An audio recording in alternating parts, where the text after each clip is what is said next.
Bienvenue aux pasteurs, séminaristes et fidèles qui assistent à cette conférence en ligne de Nouveau Ciel, Nouvelle Terre Shincheonji intitulée Témoignages sur les paraboles et la réalité des secrets du royaume des cieux. Je suis Min-Jung Kim et je serai votre présentateur aujourd'hui. La dernière fois, nous avons appris la semence, le champ, l'arbre et l'oiseau en parabole avec l'instructeur Jae-in Lee de la tribu d'André. La raison pour laquelle nous pouvons témoigner du sens et de la vraie réalité des paraboles à Nouveau Ciel, Nouvelle Terre, Shincheonji, Église de Jésus, est d'abord que les paraboles se sont ouvertes car le temps promis est venu et parce qu'il y a le pasteur promis qui a vu et entendu tous les secrets cachés du royaume des cieux aux côtés de Jésus. Aujourd'hui, j'espère que vous vérifierez le sens et la réalité des paraboles, qui seront la clé des secrets du royaume des cieux, et que ce sera un temps au cours duquel vous pourrez acquérir une précieuse réalisation. Alors d'abord, prions avec le même cœur.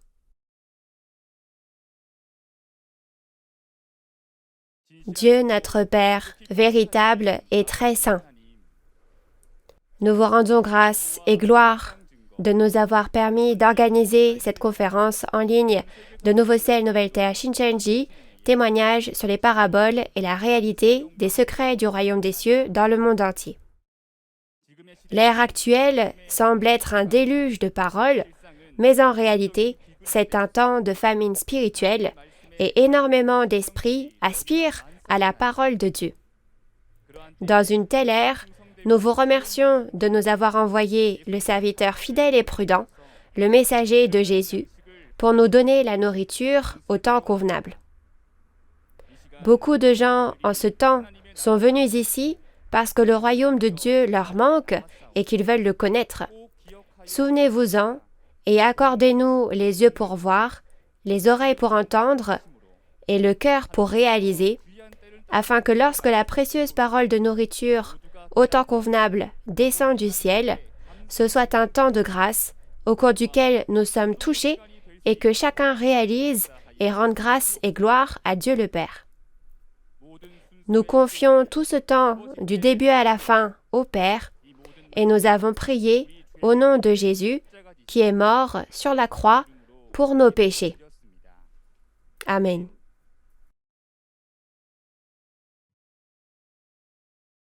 Témoignage sur les paraboles et la réalité des secrets du royaume des cieux. Aujourd'hui, à l'occasion de cette 6e conférence, nous allons vous témoigner de la nourriture et du levain en parabole. Nous allons accueillir l'instructeur Pom-Jin Kim de la tribu de Tadé qui prêchera la parole aujourd'hui. Bonjour à tous les pasteurs, séminaristes et fidèles du monde entier qui vivent leur foi dans l'espoir d'aller au royaume des cieux. Je suis Pom-Jin Kim, un instructeur du centre qui a appris d'un des 12 chefs de tribu de Nouveau Ciel, Nouvelle Terre Shincheonji, le chef de la tribu de Tadé. Notre chef de tribu a lui-même appris du président de Nouveau Ciel, Nouvelle Terre Shincheonji, Mani Lee.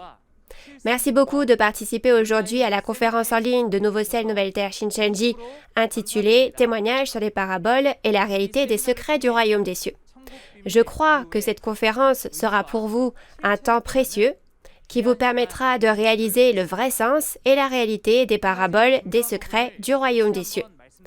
Pour réitérer un point important, vous ne devez pas prendre au pied de la lettre les paroles des secrets du royaume des cieux, mais vous devez absolument connaître le véritable sens à l'intérieur des paraboles. Le titre de la parole d'aujourd'hui est leçon numéro 5, la nourriture et le levain en parabole. Il existe 2 types de nourriture et de levain dans la Bible. Premièrement, il y a la nourriture et le levain physique. Cette nourriture est ce que nous mangeons chaque jour pour nous maintenir en vie, n'est-ce pas?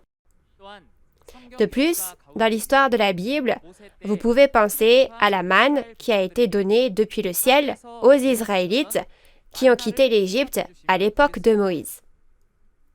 Et le levain est ce qui a la propriété de faire gonfler et changer quelque chose.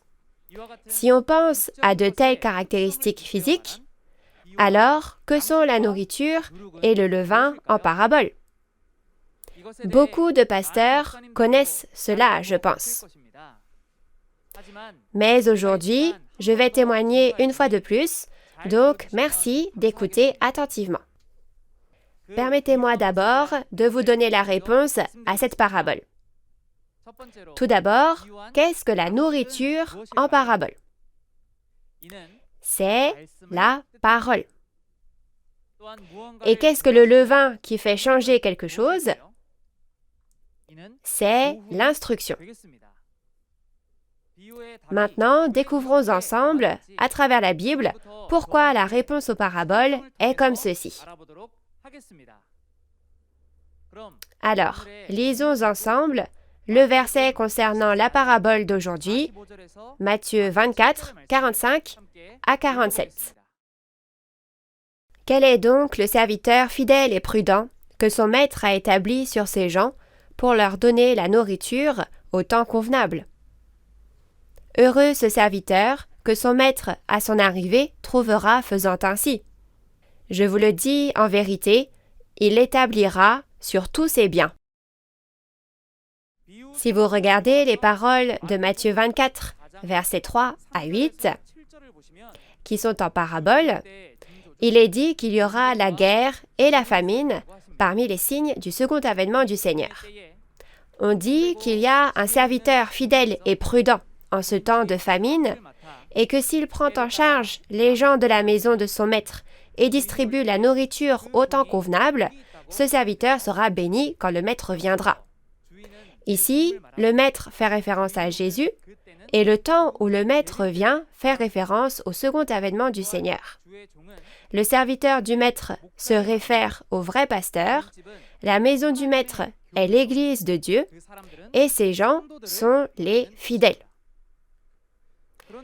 Mais alors, pourquoi ce serviteur est-il béni quand le maître vient? Alors, n'est-il pas béni parce qu'il distribue la nourriture au temps convenable lors de la famine? Alors, chers fidèles, que signifie cette nourriture et cette famine? Parle-t-on de la famine et de la nourriture physique? Si oui, ne serait-ce pas une situation où nos pasteurs non seulement prêchent la parole à l'Église, mais doivent également aller chercher de la nourriture pour nourrir les membres de l'Église? J'espère que ce temps vous permettra de réaliser clairement ce qu'est la nourriture dont on parle ici. Nous devons le savoir d'autant plus clairement qu'il est très important pour nous de manger la nourriture physique, car c'est une question de vie ou de mort. Tout d'abord, tout comme notre corps a besoin de manger la nourriture physique pour vivre, notre esprit a besoin d'entendre la parole de vie qui est la nourriture spirituelle pour vivre. En d'autres termes, tout comme la nourriture est essentielle au maintien de la vie, la parole qui est essentielle pour que nos esprits vivent est comparée à de la nourriture. Et tout comme il y a des aliments qui sont bénéfiques pour notre santé et notre vie, et des aliments qui sont nocifs, il en va de même pour la nourriture spirituelle. C'est-à-dire qu'il y a la nourriture de Dieu qui fait vivre notre esprit, et il y a la nourriture de Satan qui fait mourir notre esprit.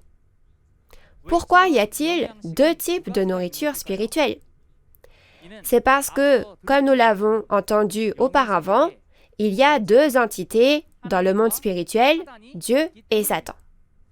Par conséquent, je pense que vous comprendrez bien que la nourriture spirituelle est également divisée en deux types.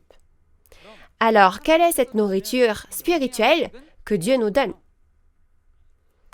Jérémie 15, verset 16 dit « J'ai recueilli tes paroles et je les ai dévorées. Tes paroles ont fait la joie et l'allégresse de mon cœur. » Voyant ici que nous mangeons la parole de Dieu, la Bible compare donc cette parole à de la nourriture, n'est-ce pas? La nourriture physique est ce que nous mangeons avec notre bouche, mais la nourriture spirituelle, la parole, est ce que nous écoutons et donc mangeons avec nos oreilles. Alors, pourquoi la parole de Dieu est-elle comparée à la nourriture de cette manière? Pour le savoir, lisons ensemble Ésaïe 55, versets 1 à 3. Vous tous qui avez soif, venez aux eaux, même celui qui n'a pas d'argent. Venez, achetez et mangez. Venez, achetez du vin et du lait, sans argent, sans rien payer. Pourquoi pesez-vous de l'argent pour ce qui ne nourrit pas? Pourquoi travaillez-vous pour ce qui ne rassasie pas? Écoutez-moi donc, et vous mangerez ce qui est bon, et votre âme se délectera de mets succulents. Prêtez l'oreille, et venez à moi. Écoutez, et votre âme vivra. Je traiterai avec vous une alliance éternelle, pour rendre durables mes faveurs envers David. Dieu dit, venez aux eaux, vous tous qui avez soif, et achetez du vin et du lait, donc la vraie nourriture que Dieu donne, sans rien payer. Mais cette nourriture n'est pas le vin et le lait, qui sont des aliments physiques. Le verset 3 dit « Prêtez l'oreille et venez à moi, et écoutez, et votre âme vivra. » Donc, ce à quoi on tend l'oreille et qu'on écoute et mange par les oreilles, et qui fait vivre notre esprit, c'est la parole de Dieu, n'est-ce pas? En d'autres termes, la parole de Dieu est comparée à l'eau, au vin et au lait. Dieu a dit qu'il se passerait quoi si vous prêtez l'oreille à ces paroles?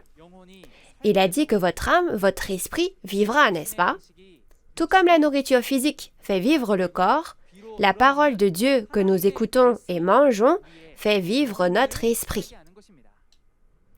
C'est pourquoi la parole de Dieu est comparée à la nourriture. Alors, quelle était la nourriture de Dieu qui a fait vivre l'esprit des hommes au premier avènement de Jésus? Jetons un coup d'œil à la nourriture de vie au temps du premier avènement. D'abord, lisons ensemble les paroles de Jean 6, 48 à 51. « Je suis le pain de vie. Vos pères ont mangé la manne dans le désert et ils sont morts. C'est ici le pain qui descend du ciel, afin que celui qui en mange ne meure point. Je suis le pain vivant qui est descendu du ciel. Si quelqu'un mange de ce pain, il vivra éternellement, et le pain que je donnerai, c'est ma chair que je donnerai pour la vie du monde. » Jésus a dit, « Je suis le pain de vie, et vos pères ont mangé la manne dans le désert, mais ils sont quand même morts. Mais quiconque mange Jésus lui-même, soit le pain de vie, a la vie éternelle. » Et au verset 53 et ci-dessous, il est dit que nous devons manger la chair et boire le sang de Jésus pour avoir la vie éternelle. Mais comment pourrait-on manger la chair et boire le sang de Jésus? Alors cela signifiait-il littéralement boire le sang de Jésus et manger sa chair? Non, n'est-ce pas? Jésus ne parlait pas de chair et de sang, ni de nourriture physique. Mais il a dit qu'il n'y a de vie que lorsque nous écoutons les paroles de Jésus. Dans Jean 6, 63, il est dit « C'est l'esprit qui vivifie, la chair ne sert de rien. Les paroles que je vous ai dites sont esprit et vie. » De plus, au verset 68, l'apôtre Pierre confesse « Seigneur, à qui irions-nous? Tu as les paroles de la vie éternelle. » De cette façon, Jésus nous fait réaliser l'importance de la nourriture de l'esprit. Ainsi, Jean 6, 27 nous dit de ne pas travailler pour la nourriture qui périt, mais pour celle qui subsiste pour la vie éternelle. Si vous mangez cette nourriture, vous vivrez pour toujours, n'est-ce pas? de la nourriture qui permet de vivre éternellement. Cela vous fait-il penser à quelque chose? Oui.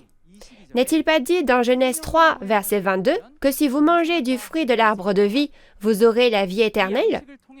C'est à travers cette nourriture que Dieu donne l'espoir de la vie éternelle que personne en tant qu'être humain ne pourrait atteindre. De la même façon, j'espère que nous réaliserons tous, une fois de plus, à quel point la nourriture de Dieu, la parole de vie dont on parle en parabole, est précieuse pour nous. Alors, quel type de nourriture de vie devrions-nous manger aujourd'hui? Examinons d'abord le pain quotidien dont Jésus a parlé dans le Notre Père. Dans Matthieu 6, verset 11, il nous est dit de prier « Donne-nous aujourd'hui notre pain quotidien ». Chers fidèles, qu'avez-vous pensé en mémorisant le Notre Père? N'avez-vous pas pensé à la nourriture de la chair? Moi aussi, quand je ne savais pas encore. Cependant, dans Matthieu 6, 31 à 32, il est dit que se préoccuper de quoi manger, quoi boire et demander de la nourriture physique, ce sont toutes des choses que les païens demandent. Par conséquent, Jésus dit de ne pas demander ce genre de nourriture physique, n'est-ce pas?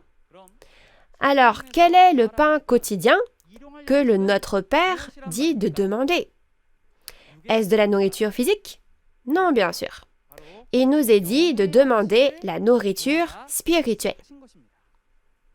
En particulier, il nous est dit de prier afin que nous puissions manger cette nourriture au temps fixé appelé aujourd'hui, c'est-à-dire au temps de la faim. La raison est que cette famine se produira au temps de la faim, comme dans Matthieu 24, qui est une parole en parabole. Alors, à quoi ressemblera cette famine au temps de la faim? Pour le savoir, lisons ensemble les paroles d'Amos, chapitre 8, verset 11. « Voici, les jours viennent, dit le Seigneur, l'Éternel, où j'enverrai la famine dans le pays, non pas la disette du pain et la soif de l'eau, mais la faim et la soif d'entendre les paroles de l'Éternel. » Amos 8, 11 a prophétisé qu'une famine viendrait sur le pays. Cependant, ce n'était pas une faim par manque de nourriture ou une soif d'eau par manque d'eau, mais une famine de ne pas entendre la parole de Dieu, c'est-à-dire une famine spirituelle. Tout comme la nourriture en parabole était la nourriture spirituelle, cette famine qui surviendra au temps de la faim est aussi une famine spirituelle. Mais quand on y pense, n'est-ce pas étrange? La parole de Dieu, qui est la nourriture spirituelle, s'est diffusée de plus en plus dans le monde au fil du temps. Si vous allez dans une librairie chrétienne aujourd'hui, vous pouvez trouver de plus en plus de nourriture spirituelle. Alors pourquoi est-il dit que la famine arrive? La raison peut être vue dans les paroles d'Ésaïe 29, 11 à 13. Il est dit que cette vision, soit cette prophétie, est comme les mots d'un livre cacheté, que personne ne peut comprendre, les savants, ceux qui savent lire, comme les ignorants, ceux qui ne savent pas lire. Il est aussi dit que ce peuple s'approche de Dieu et l'honore avec ses lèvres, mais son cœur est éloigné de Dieu. Résultat, ils enseignent et apprennent seulement avec les commandements des hommes et non de Dieu. De plus, selon les paroles d'Apocalypse 5, 1 à 3, le livre prophétique représentatif du Nouveau Testament, il y a un livre dans la main de Dieu et il est scellé de 7 sceaux. Le problème est que personne au monde n'a jamais ouvert ni regardé ce livre. Quel est donc ce livre scellé? Ce sont précisément les paroles de l'Apocalypse de Jean, scellées de 7 sceaux, qui ont été prêchées pendant 2000 ans en parabole. Alors, comment avons-nous vécu notre foi jusqu'à présent? N'étions-nous pas comme dans une nuit noire parce que nous ne connaissions pas la volonté de Dieu? Ainsi, de nombreuses théories et commentaires créés par les pensées humaines abondent. Et au milieu de cela, n'avons-nous pas peut-être pratiqué une foi aveugle? Dans ce cas, ne pouvons-nous pas dire qu'aujourd'hui est un temps de famine spirituelle? Alors, que devrions-nous faire en période de famine spirituelle? Ne devrions-nous pas chercher et demander la nourriture que Dieu donne en ce temps-là? Encore une fois, revoyons le point principal de la parabole de la référence d'aujourd'hui. Premièrement, quel genre de nourriture, soit de parole, est la parole au temps convenable que les fidèles doivent manger au temps du second avènement du Seigneur dans Matthieu 24? Et deuxièmement, qui est ce vrai pasteur, le serviteur fidèle et prudent, qui distribuera cette nourriture? C'est ce que nous devons absolument savoir. Premièrement, comme dans Matthieu 24, verset 7, en période de famine spirituelle, la nourriture au temps convenable est donnée et nous devons absolument la manger. Comme nous l'avons vu dans la Bible, cette dernière est divisée en histoire, instruction et prophétie. Parmi ce contenu, la parole qui s'accomplit à un temps donné est précisément la prophétie. La nourriture donnée au temps convenable est la parole qui témoigne de la prophétie et même de la réalité qui s'accomplit selon la prophétie lorsque cette dernière s'accomplit. Au temps où la prophétie s'accomplit, ne devrions-nous pas écouter et savoir ce qui s'est accompli? C'est ce que nous appelons la parole révélée. Révélation signifie ouvrir et montrer en caractère chinois. En d'autres termes, la prophétie qui a été scellée en parabole est maintenant accomplie et la réalité est apparue, donc ce n'est plus un secret, mais la parole ouverte est témoignée. Nous devons savoir que ces paroles sont la vraie nourriture que nous devons manger pour être sauvés aujourd'hui. Cette nourriture est aussi le pain quotidien que nous devons demander aujourd'hui, comme mentionné dans le Notre Père. Ensuite, découvrons qui est le serviteur fidèle et prudent qui distribue la nourriture au temps convenable. Pour le savoir, lisons ensemble Apocalypse chapitre 2, verset 17. Que celui qui a des oreilles entende ce que l'Esprit dit aux églises. À celui qui vaincra, je donnerai de la manne cachée, et je lui donnerai un caillou blanc, et sur ce caillou est écrit un nom nouveau que personne ne connaît, si ce n'est celui qui le reçoit. Dans Apocalypse 2, verset 17, lors de l'accomplissement de l'Apocalypse, Jésus a promis de donner la manne qui était cachée à celui qui vaincra. La manne qui était cachée est la nourriture, c'est-à-dire la parole. Jusqu'à présent, elle était scellée. Ce sont les paroles des secrets du royaume des cieux cachés en parabole. Aujourd'hui, alors que la prophétie de l'Apocalypse s'est accomplie et que la réalité est apparue, la parole scellée a été ouverte. Elle était cachée en parabole, puis elle s'est ouverte. Nous pouvons donc l'appeler la parole révélée. Et c'est aussi la nourriture au temps convenable que Dieu donne à l'époque de Matthieu 24. Mais à qui Jésus a-t-il donné cette nourriture? Elle est donnée à celui qui vaincra. Alors, qui est ce vainqueur? Qui a-t-il combattu et vaincu? Comme vous l'entendrez plus en détail plus tard, cela fait référence à celui qui a combattu et vaincu le groupe de Satan. Et le vainqueur reçoit la manne qui était cachée et la mange. Cette manne n'est-elle pas la nourriture qui descend du ciel? Cependant, en regardant les paroles d'Apocalypse 10, il y a un livre ouvert venant du ciel, et nouveau Jean qui reçoit ce livre et le mange. Alors, ce nouveau Jean, ne serait-il pas le vainqueur qui reçoit et mange la manne qui était cachée? Dans Apocalypse 22, verset 16 aussi, nouveau Jean qui a reçu ce livre ouvert et l'a mangé, est dit être le messager de Jésus envoyé aux églises. Pasteur et fidèle du monde entier, celui qui distribue ainsi la nourriture au temps convenable, le serviteur fidèle et prudent, nouveau Jean, le vainqueur, qui a reçu et mangé la manne qui était cachée, soit le livre ouvert, le messager de Jésus, est-il apparu? S'il est apparu, ne devrions-nous pas chercher et rencontrer ce pasteur?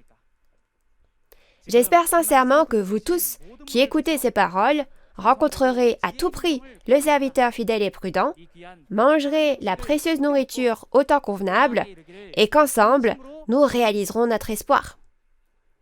Jusqu'à présent, nous avons vu la nourriture de Dieu. Ensuite, regardons la nourriture de Satan. Il y a aussi des aliments de Satan que nous ne devons jamais manger. Premièrement, dans Proverbe 4, verset 17 et Malachie 1, verset 7, il y a aussi de la nourriture appelée pain de la méchanceté et aliments impurs. Alors, le pain, c'est du pain. Mais ici, c'est le pain de la méchanceté, soit de l'iniquité. L'iniquité, c'est être injuste. Mais parmi les pains physiques, quel genre de pain est injuste? On parle de pain spirituel, bien sûr. On parle de nourriture spirituelle. Et parmi la nourriture spirituelle, il s'agit de la nourriture de Satan. Alors, quelle est cette nourriture de Satan? Puisque la nourriture de Dieu était la parole de Dieu, c'est-à-dire la vérité, les choses de Satan sont le contraire, n'est-ce pas? Les paroles de Satan sont donc la fausse vérité et non la vérité. Lors de l'accomplissement de l'Apocalypse, comme dans les chapitres 17 et 18 de l'Apocalypse, il est dit que toutes les nations sont tombées à cause du vin de l'impudicité. Quel genre d'impudicité peut-il bien y avoir dans du vin physique? C'est donc aussi de la nourriture spirituelle, et le vin de l'impudicité fait donc référence à la nourriture de Satan, c'est-à-dire la fausse vérité. On l'appelle le vin de l'impudicité parce que, comme la doctrine des commentaires, les choses du monde sont mélangées aux paroles de Jésus. Si on compare cela au temps de la Genèse, on dira aussi que c'est le fruit du bien et du mal, un mélange du bien et du mal. Par conséquent, nous devons devenir ceux qui peuvent bien discerner la nourriture spirituelle en se basant sur la Bible. Vous devez clairement discerner quelle est la nourriture de Dieu et quelle est la nourriture de Satan, n'est-ce pas? Alors, comment pouvez-vous les distinguer? Lisons ensemble les paroles de Job, chapitre 34, versets 3 à 4. Car l'oreille discerne les paroles, comme le palais savoure les aliments. Choisissons ce qui est juste, voyons entre nous ce qui est bon. Oui, dans les paroles que vous venez de lire, comme le palais discerne le goût des aliments, l'oreille entend et discerne les paroles. Nous devons d'abord bien comprendre les paroles de la Bible. Il s'agit d'écouter attentivement les paroles qui sont témoignées sur la base de cette Bible et de les discerner. J'espère que vous pourrez tous bien discerner quelle est la vraie nourriture dont nous avons besoin à cette époque, manger la nourriture de vie au temps convenable et obtenir le salut. Ensuite, regardons la parabole du levain. D'abord, lisons ensemble le verset concernant cette parabole, Matthieu 13, 33. Il leur dit cette autre parabole, « Le royaume des cieux est semblable à du levain qu'une femme a pris et mis dans 3 mesures de farine jusqu'à ce que la pâte soit toute levée. » Dans Matthieu 13, 33, il est dit que le royaume des cieux est comme du levain qu'une femme a pris et mis dans 3 mesures de farine jusqu'à ce que la pâte soit toute levée. Premièrement, les caractéristiques physiques du levain sont qu'il fait gonfler et changer quelque chose. Si le royaume des cieux est comparé au levain, cela signifie que nous devons changer pour entrer au royaume des cieux, absolument.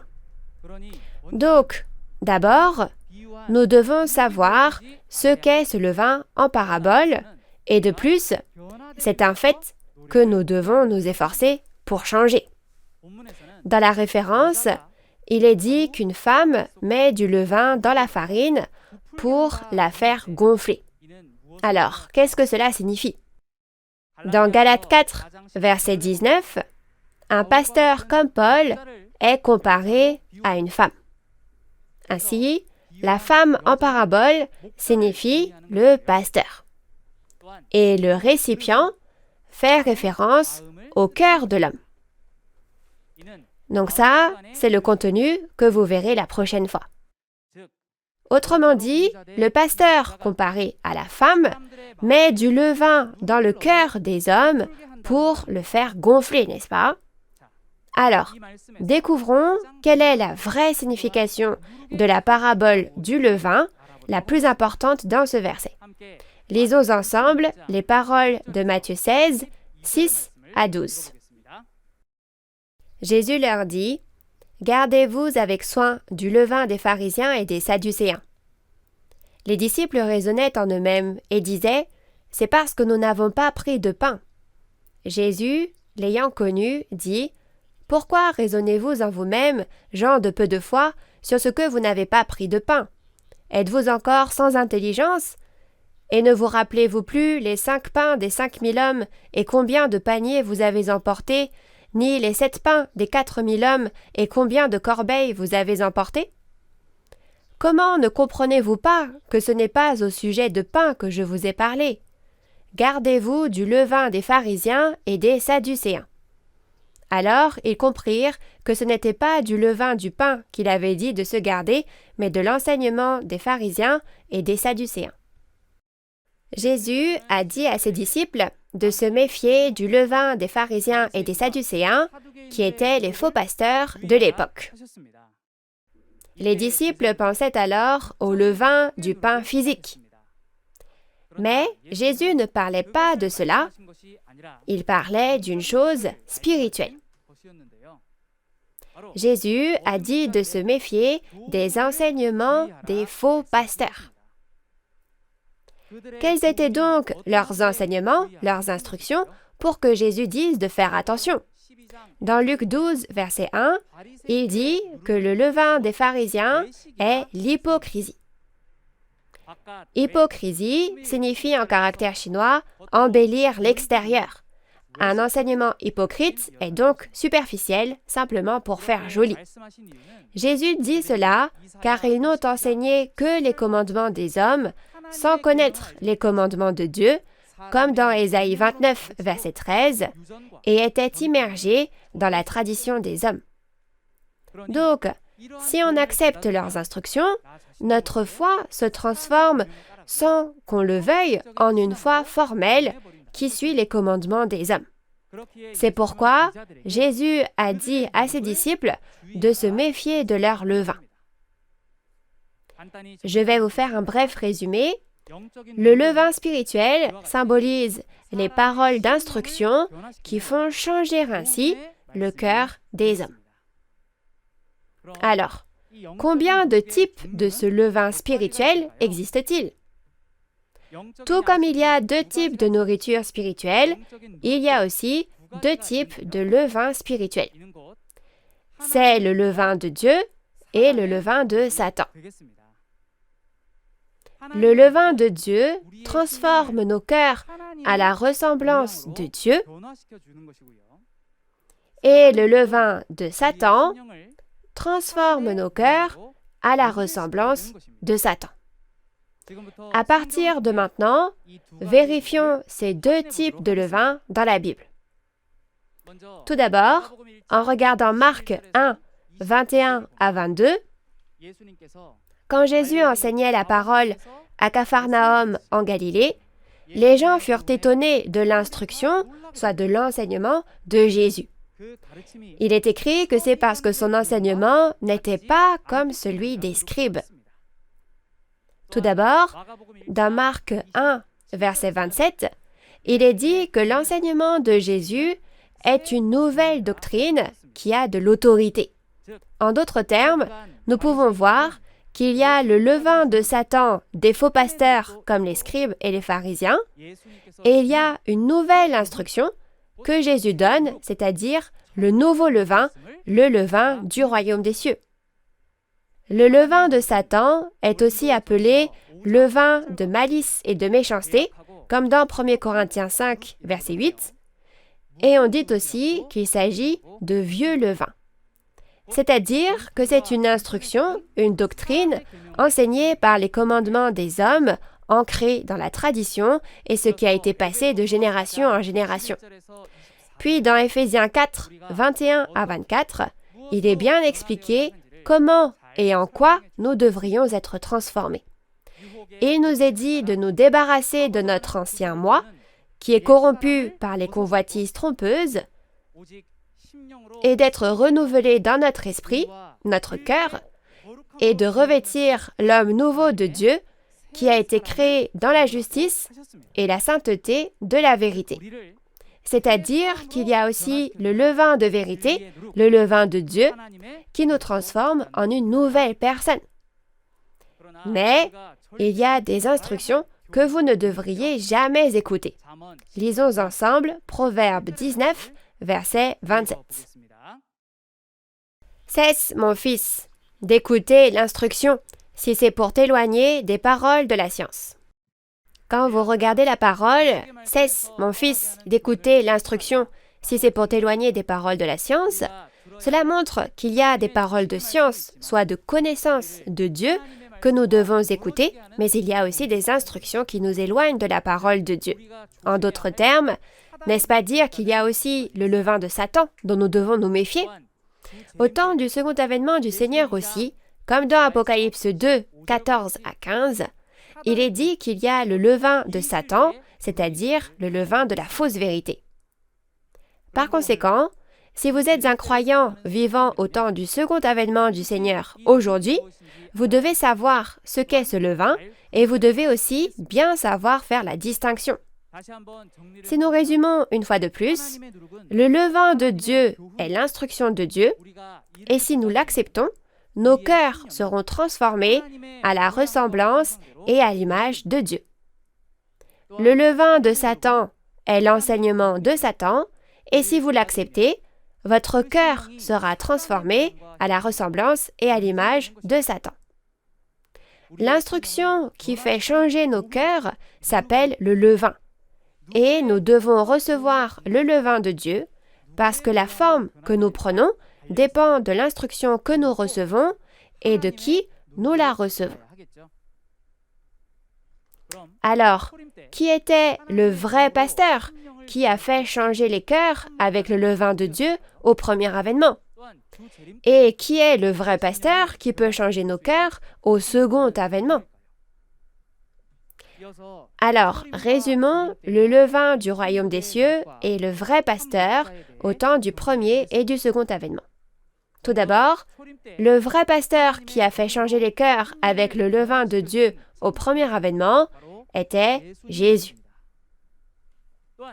De plus, les paroles d'instruction que Jésus a prononcées étaient le levain du royaume des cieux, soit le témoignage de la réalité de l'accomplissement des prophéties de l'Ancien Testament. Et grâce à ce témoignage, les disciples de Jésus ont pu renaître en tant qu'enfants du royaume des cieux. Ensuite, le temps du second avènement du Seigneur. Premièrement, en regardant les paroles de Luc 17, 26 à 30, il est dit que le temps du second avènement du Seigneur sera pareil que les jours de Noé et de Lot. Par conséquent, aujourd'hui aussi, au second avènement du Seigneur, il y a peu de gens qui croient et sont sauvés, comme alors dans l'histoire de la Bible. Aujourd'hui, pour être sauvés, ne devons-nous pas écouter la parole d'instruction qui est le levain du royaume des cieux? Tout d'abord, le vrai pasteur qui témoignera de cette parole d'instruction lors du second avènement est le serviteur fidèle et prudent dont Jésus a parlé dans la parabole d'aujourd'hui, le messager de Jésus envoyé pour les églises. Et nous devons absolument écouter les paroles d'instruction témoignées à travers ce pasteur. Ce sont les paroles révélées qui témoignent des prophéties du Nouveau Testament et de leur accomplissement. Ces paroles sont le levain du royaume des cieux qui nous font naître de nouveau en tant qu'enfants du royaume des cieux aujourd'hui. Quel genre de cœur devrions-nous avoir lorsque nous écoutons ces paroles d'instruction du royaume des cieux? Oui, il faut avoir un cœur qui veut changer et renaître. S'il y a quelque chose sur laquelle je m'étais trompé et que j'ai mal fait dans ma vie de foi, cela signifie que je dois résolument jeter ce qui est mal et accepter la vérité et être changé pour être renouvelé. Avec un tel courage et une telle foi, j'espère sincèrement que vous deviendrez les héros de l'histoire qui atteindront l'espoir du royaume des cieux. Résumons maintenant la parole d'aujourd'hui. Tout d'abord, la nourriture de Dieu est la vraie parole de vérité qui fait vivre notre esprit. La nourriture de Satan est la parole de fausse vérité qui tue notre esprit. Par conséquent, nous devons bien faire la distinction entre ces deux choses en nous basant sur la Bible. Et plus important encore, il y a la nourriture au temps convenable que nous devons manger au second avènement du Seigneur. C'est la parole révélée de Matthieu 24 et de l'Apocalypse de Jean qui témoigne des prophéties et de la réalité qui s'est accomplie selon ces prophéties. Aujourd'hui est le temps où les prophéties s'accomplissent. Maintenant, nous devons absolument écouter la parole révélée qui est ouverte une fois le temps venu et non scellée en parabole. Il y a aussi le serviteur fidèle et prudent qui délivre cette précieuse nourriture. C'est le pasteur promis, Nouveau Jean, le vainqueur, qui témoigne de la parole révélée. Nous devons absolument rencontrer ce pasteur. Ensuite, le levain de Dieu, c'est l'enseignement de Dieu, soit la vérité, qui nous transforme à l'image de Dieu et nous fait naître de nouveau. Et le levain de Satan est la parole de fausse vérité qui nous transforme à l'image du diable. Nous devons également bien le réaliser et être capables de les distinguer. Si vous assistez aux conférences suivantes et écoutez attentivement, vous pourrez faire la distinction entre ce qui est de Dieu et ce qui est de Satan. Pasteurs, séminaristes et fidèles qui écoutent ceci en ce moment même, le but et l'espoir de notre foi sont le royaume des cieux et la vie éternelle. Dans ce cas, aujourd'hui, nous devons rencontrer le serviteur fidèle et prudent que Jésus a promis dans le Nouveau Testament, le vrai pasteur, et manger la vraie nourriture, la parole révélée au temps convenable, et nous devons nous efforcer de devenir une nouvelle personne, transformée par le levain de Dieu, et atteindre ainsi le royaume des cieux. La prochaine leçon vous sera bien enseignée par un autre instructeur. Il donnera une conférence plus intéressante, amusante, enrichissante et claire que moi. Vous ne serez pas déçus par la prochaine conférence. J'espère que vous écouterez bien. Maintenant, pour finir, dans le sens où nous sommes un en Dieu et en Jésus, je voudrais que nous clamions « We are one », nous sommes un tous ensemble. Quand je dirai « We are one », veuillez lever votre doigt comme ça et nous le clamerons tous ensemble. Nous sommes un en Dieu et en Jésus. We are one. Nous sommes un. Je vous remercie. Nous allons terminer en priant Dieu.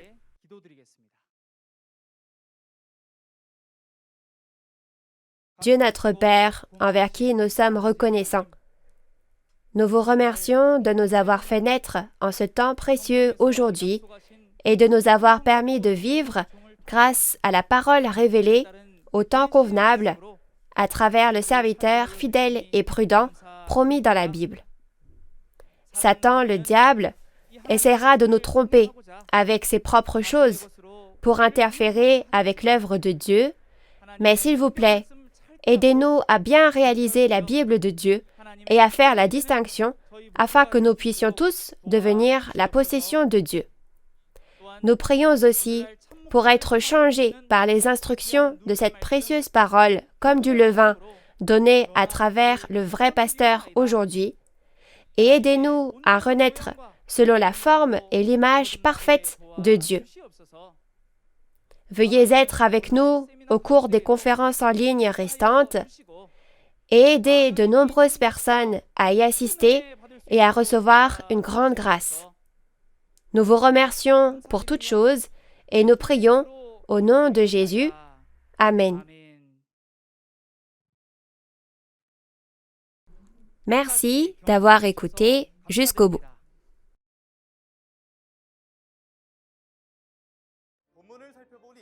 En regardant la conférence, il est écrit que les 7 anges ont reçu 7 coupes d'or et que la parole de la colère de Dieu y est contenue. Lorsque le 3e sceau est ouvert, un cheval noir apparaît. On dit que le cavalier de ce cheval noir a une balance à la main. La raison pour laquelle Nouveau Ciel, Nouvelle Terre, Shincheonji peut clairement témoigner de cette parabole comme Jésus l'a promis est que la réalité des secrets du royaume des cieux dont il a parlé en parabole est apparue. J'espère que vous réaliserez les secrets du royaume des cieux et deviendrez le peuple du royaume des cieux reconnu par Dieu. Comme vous avez pu le voir dans la vidéo, lundi de la semaine prochaine, une conférence aura lieu sur le thème du récipient, de la balance et du bâton en parabole. Ce sera à la même heure qu'aujourd'hui, à 10h, et j'espère que vous et moi pourrons tous entrer au royaume des cieux désiré en y assistant. La conférence en ligne de Nouveau Ciel, Nouvelle Terre, Shincheonji, témoignage sur les paraboles et la réalité des secrets du royaume des cieux, est diffusée simultanément en 24 langues à travers le monde via la chaîne YouTube officielle de Nouveau Ciel, Nouvelle Terre, Shincheonji, Église de Jésus. En plus de la parole que vous avez entendue aujourd'hui, si vous avez d'autres questions ou demandes de renseignements sur Nouveau Ciel, Nouvelle Terre, Shincheonji, Église de Jésus et sa doctrine, veuillez nous contacter au numéro représentant indiqué à l'écran. Nous vous guiderons en détail et avec amabilité. Maintenant, nous allons clôturer cette conférence en ligne de Nouveau Ciel, Nouvelle Terre, Shincheonji en faisant la prière que le Seigneur nous a enseignée. Nous allons prier. Notre Père qui es aux cieux, que ton nom soit sanctifié, que ton règne vienne, que ta volonté soit faite sur la terre comme au ciel. Donne-nous aujourd'hui notre pain de ce jour. Pardonne-nous nos offenses, comme nous pardonnons aussi à ceux qui nous ont offensés. Et ne nous laisse pas entrer en tentation, mais délivre-nous du mal, car c'est à toi qu'appartiennent le règne, la puissance et la gloire pour les siècles des siècles. Amen. Merci à tous d'avoir été avec nous.